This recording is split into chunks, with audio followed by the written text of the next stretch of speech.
এই দেশের তাহাজ্জুতি তথাকথিত তাহাজ্জুদ গুজারি স্বৈরাচারী হাসিনা ইসলামকে নাকি বড় ভালোবাসে, মোহাব্বত করে, বড় মোহাব্বত।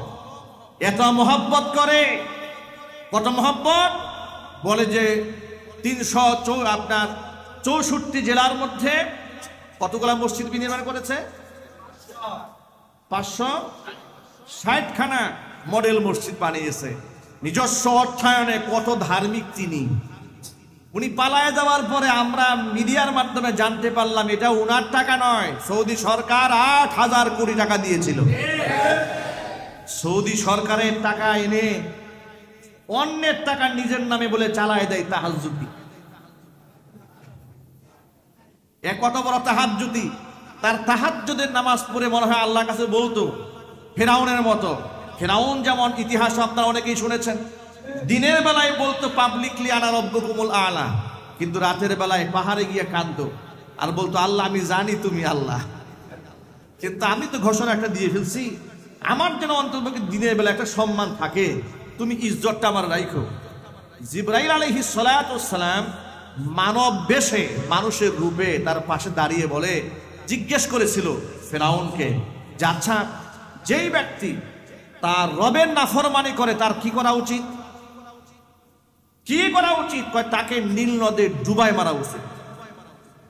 তাই নাকি? বলে হ্যাঁ, এই কথা যেন মনে থাকে। সুবহানাল্লাহ বলেন। তাফসীরে কিতাবে এসেছে দিনের বেলায় আনা রব্বুকুমুল আলা, আমি তোদের বড় রব বললেও রাতের আধারে তাহাজ্জুদে গিয়ে কাঁদতো আল্লাহর কাছে, আল্লাহ একটা দাবি না হয় করে ফেলেছি, জান্নাত চাই না, দুনিয়াতে একটু ক্ষুধা এটা ঠিক রাখো, আমি যখন পানি বর্ষণের কথা বলবো তুমি একটু বৃষ্টি দিয়ে দিও।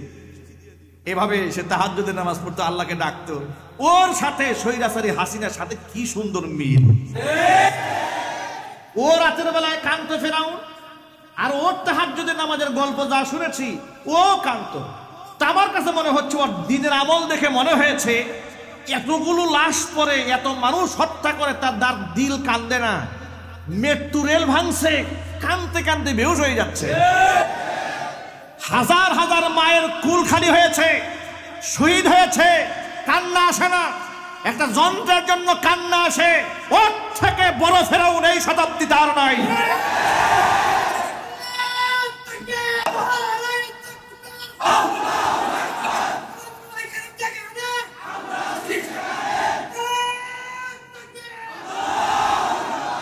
এই স্বৈরাচারীর আমলে রাম বাম নাস্তিক বেঈমানেরা যে আস্ফালন করেছিল বাংলাদেশে, রাষ্ট্র দ্বিতীয়বারের মতো আল্লাহ পাক স্বাধীন করে দিয়েছেন।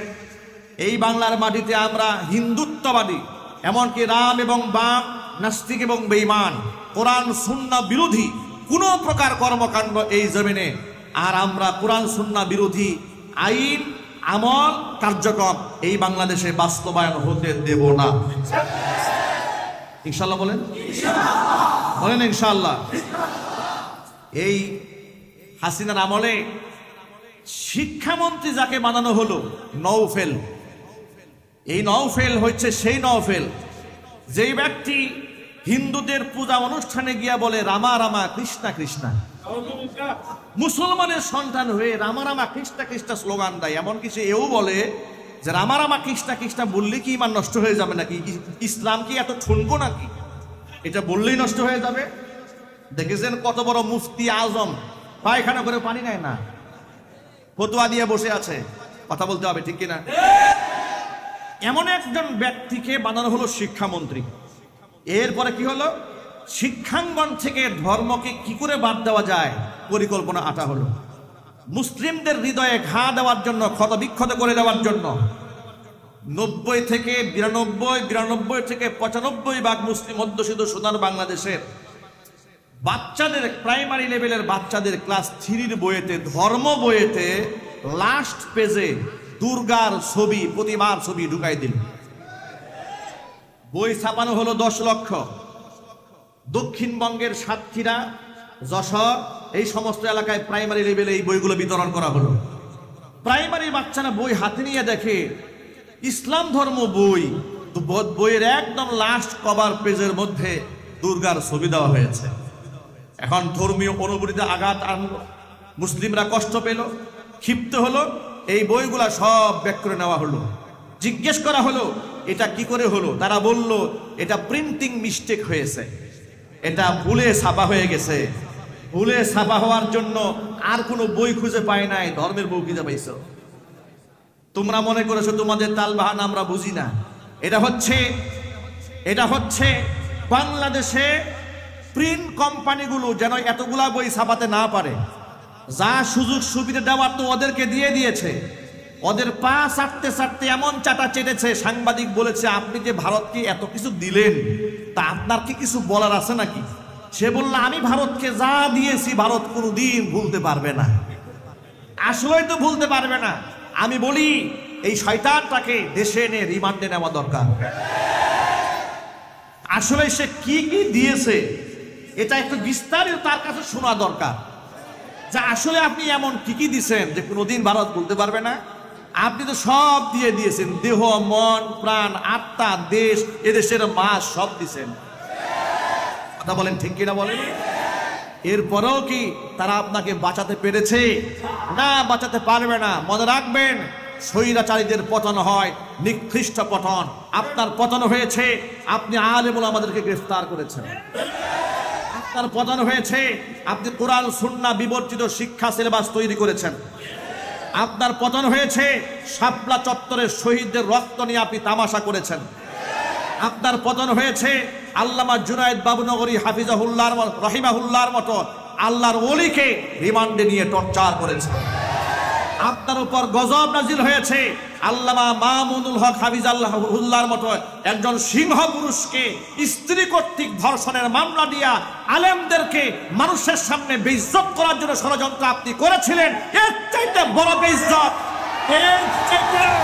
তার থেকেও বড় বেইজ্জত জুতার মালা পরিয়ে বিনা নোটিশে দেশের জনগণ লাঠি মেরে আপনাকে দেশ থেকে তাড়িয়ে দিয়েছে।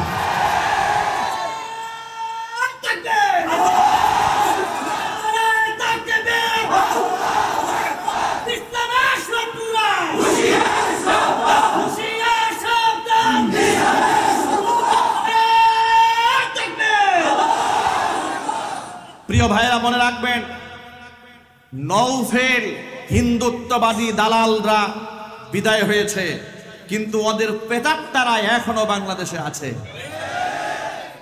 আপনি বলবেন প্রমাণ? প্রমাণ হচ্ছে শিক্ষা সিলেবাস এর কারিকুলাম নতুন করে পুনর্নির্ধারণ করার জন্য যে কমিটি গঠন করা হয়েছে, সেই কমিটির মধ্যে দুজন চিহ্নিত নাস্তিক শাহবাগী ইসলামী মূল্যবোধের ঘোর বিরোধী, তাদেরকে শিক্ষা সিলেবাস প্রণয়ন করার জন্য যোগদান করানো হয়েছে। অন্তর্বর্তীকালীন সরকারকে বলবো, রক্ত ঘাম অজস্র মানুষের জীবনের বিনিময়ে দ্বিতীয়বারের মতো এই স্বাধীনতা আমরা অর্জন করেছি। স্বৈরাচারী হাসিনার পেছনে 90% মুসলমানরা এমনি দাঁড়ায় নাই, ইসলাম বিরোধী কুকর্মের কারণে দাঁড়িয়েছিল, ইসলাম বিরোধী কর্মকাণ্ডের জন্য দাঁড়িয়েছিল। অন্তর্বর্তীকালীন সরকারকে আমরা শ্রদ্ধার সাথে বলছি, আমরাই তো আপনাদের সহযোদ্ধা ছিলাম। কথা বলেন ঠিক কিনা বলেন? ডক্টর ইউনূস, তাকে বলবো আপনি প্রাইম মিনিস্টার হয়েছেন, রাষ্ট্রের প্রধান উপদেষ্টা হয়েছেন, আপনার এই চেয়ারে এই দেশের 90% মুসলমানরা বসিয়েছে। যাদেরকে তাড়িয়ে দিয়েছে তাদের ইতিহাস আপনি ভুলে যাবেন না, যে কোন অপরাধে লাথি খেয়েছে। এই ইতিহাস আপনি ভুলে যাবেন না। আপনাকে শ্রদ্ধার সাথে বলছি, শিক্ষা কমিশনে শিক্ষা সিলেবাসকে পুনর্গঠন করার জন্য যাদেরকে দায়িত্ব দেওয়া হয়েছে তাদের নাম ধরে উলামায়ে কেরাম ইতোমধ্যে ঢাকা শহরে মানববন্ধন করেছে। সচেতন নাগরিক আজকে বাইতুল মুকাররমে দেশের বরেণ্য উলামায়ে কেরাম তারা আজকে সেখানে মানববন্ধন করেছেন। এমনকি এই শিক্ষা কারিকুলাম নির্ধারণ করার জন্য, পুনর্নির্বাচনের জন্য সেই কমিটিতে এই দেশের যোগ্য আলেম, এমনকি অনেক ইসলামিক স্কলার আছে যারা একদিক থেকে আলেম আরেক দিক থেকে বড় ধরনের শিক্ষাবিদ আছে না নাই? 90 থেকে 95% মুসলমান বাচ্চাদের সিলেবাস নির্ণয় করা হবে, সেখানে বামপাড়ার লোক থাকবে, আলেমরা থাকবে না? যদি বলতে হবে থাকবে না।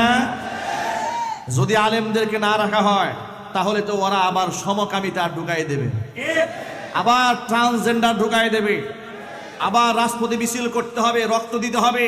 বারবার রক্ত দিতে চাই না, রক্ত বহুবার দিয়েছি। আমরা হুঁশিয়ার বাণী উচ্চারণ করছি, আপনাদেরকে সময় দেওয়া হয়েছে 48 ঘন্টা। এই সময়ের মধ্যে যে সমস্ত বাম এবং রামদেরকে শিক্ষা সিলেবাস পুনর্গঠন করার জন্য দায়িত্ব আপনারা দিয়েছেন, উলামায়ে কেরাম আপনাদেরকে তালিকা দিয়েছে, এদেরকে আল্লাহর খুশির জন্য, রাষ্ট্রের শান্তি এবং সুশৃঙ্খলা টিকায় রাখার জন্য বাদ দিয়ে দেন। যদি আপনারা ওদেরকে বাদ না দেন, এদেশের মানুষরা এখন জীবন দিতে শিখেছে, রক্ত দিতে শিখেছে। হাসিনার মতো স্বৈরাচারী ব্যক্তিদেরকে যারা পিটাতে জানে, তারা এই দেশে তথাকথিত বুদ্ধিজীবীদেরকে পিটাতে ডান আর বাম তাকাবে না। আপনারা প্রস্তুত আছেন কিনা আমি দোয়া দেখতে চাই। এমনকি আমি অন্তর্বর্তীকালীন সরকারের প্রতি অনুরোধ জানাবো, পার্শ্ববর্তী দেশ ভারতে ইতোমধ্যে আমরা সংবাদ পেয়েছি, প্রথমে তো দায়িত্বশীলরা বলেছিলেন যে ইলিশ আমাদের পার্শ্ববর্তী দেশে রপ্তানি হবে না, ঠিক না? এদেশের মুসলমানরা খুশি হয়ে গিয়েছিল, মানুষ খুশি হয়ে গিয়েছিল।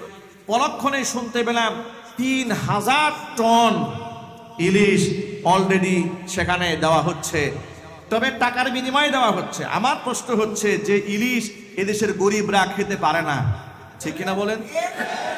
ইলিশ এদেশের গরিবদের কেনার নাগালের বাহিরে, কথা বলতে হবে তো।